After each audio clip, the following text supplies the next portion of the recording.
سلامونه، وخت بخیر دوستانو، خدای دې چې روغ جوړ اوسئ. پرون بله ورځ د ټیک ټاک، فیسبوک ځینې پاڼو باندې مې وکتله چې متاسفانه چې یو ځل بیا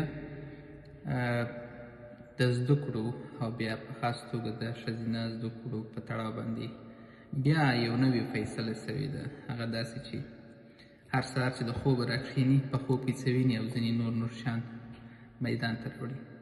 د ښځینه خویندو د لوړو زده کړو مسله خو ډېر مخکې مهار سوې وه. د مکتب ښوونځي تر شپږم ټولګۍ ډېر مخکې مهار سوي وه او همیشه یو غږ مه اورېدی چې ډېر ژر به د دې پلان د دې طرحه جوړه او دا به وړاندې سي او د دې په ترڅ کې به مکتبونه خلاص. متاسفانه نن هغه منځنۍ زده کړې انسټیټیوټونه هم چې هغه په طبي برخه کې وه، بغیر د طبي هم نه وه، هغه قابلګۍ څانګه، هغه نرسینګ، فارمیسي او نور څانګې، هغه هم تر امر ثاني پورې وتړل سوه. زه نه پوهېږم چې دا امر ثاني به څومره دوام کوي، ځکه چې کابینه، دولت، حکومت ټول سرپرست او په دې امر ثاني کې بیخي هغه د جنازې لمونځ به هم نور د دې نه وروسته امر ثاني پورې ځنډول کېږي او یا به مړی په یخچال کې ساتل کېږي.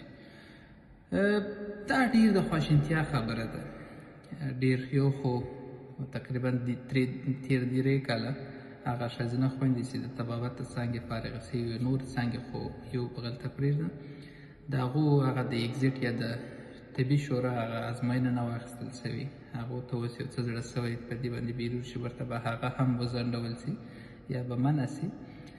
نو یو شي ته چې اوس ورخطا زه شخصا یم، هغه دا ده چې په دې باندې بیریږم چې سبا به په طبابت کې د اناټومي او فیزیالوژي دا مضمونونه به هم نور حذف کېږي، چې په دې کې اناټومي د ښځینه او نارینه هغه ریپروډکسیو سیستمونه دي، هغه به تشریح کېږي پکښې کې، او یا به ځینې هورمونونه او ځینې انزایمونه او ځینې اناټومیکي شکلونه به دا به هم وایي چې دا په طبابت کې دا ناروا دي، دا به هم نور حذف کېږي.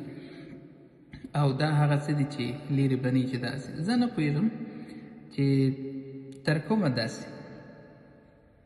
یو ځل مکتب بند سو، بیا څه وخت وروسته مکتب، دا هر څه یو شی ښي.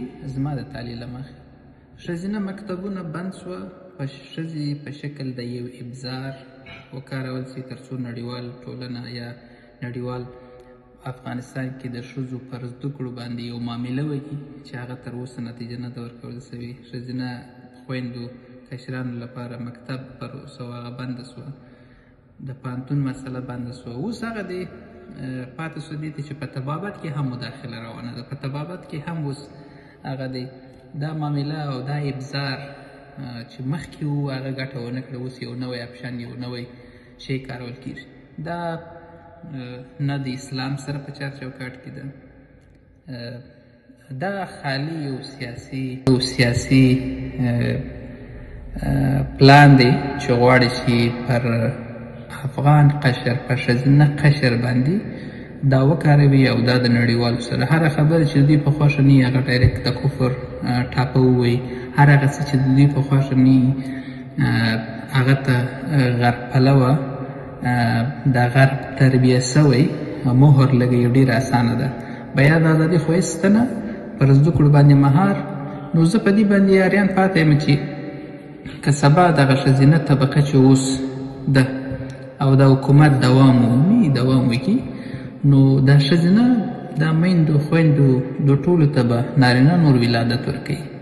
او یا به داسې وي چې په طبابت کې دا معامله د ګاونډیانو سره سوې چې موږ خپل ښځینه ستاسو د ښځینه لپاره نور درملنې ته راستو، هغه خپل ټیکس و هغه خپل څه به اخلي.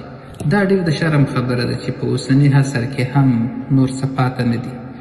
سبا به بیا هغه مضمونونه هم حذف کېږي، طبابت به امتلایي او طبابت به هم نور په دعا باندې کېږي، په تعویض باندې کېږي. پرته له شکه په قرآن ایمان لرو، ځینې آیتونه په قرآن عظیم شان کې شته چې هغه شفا ورکوونکي دي، ولې دا ډاکټر هم یو وسیله ده، دا علم هم یو پرمختګ دی چې د انسان پیژندنې کې د انسان په ساختار کې چې خدای پاک څنګه خلق کړی په دې تړاو باندې به انسان زده کړه کوي او درملنه به کوي. نور هېڅ نه دغه یو آینه کې چې د دوی په سترګو دي چې خپل مطالعه کوي دا د کم اسمانه څخه نه دي راشوه سوي. دا د همدې انسان په فکر او تفکر چې خدای پاک ورکړي د همدې څخه په استفادې په همدې علمیت په استفادې دا ټکنالوژي اوس شتون لري چې د سترګو هغه دید معلوم کړي او دا استفاده کړي. هغه د یو تندي درد نو غټ ټاکور دې په سر باندې وتړلی نور چې درد درته قرار کړي.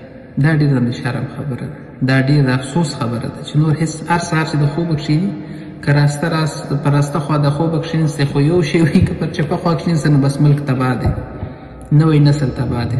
ډېر د افسوس خبره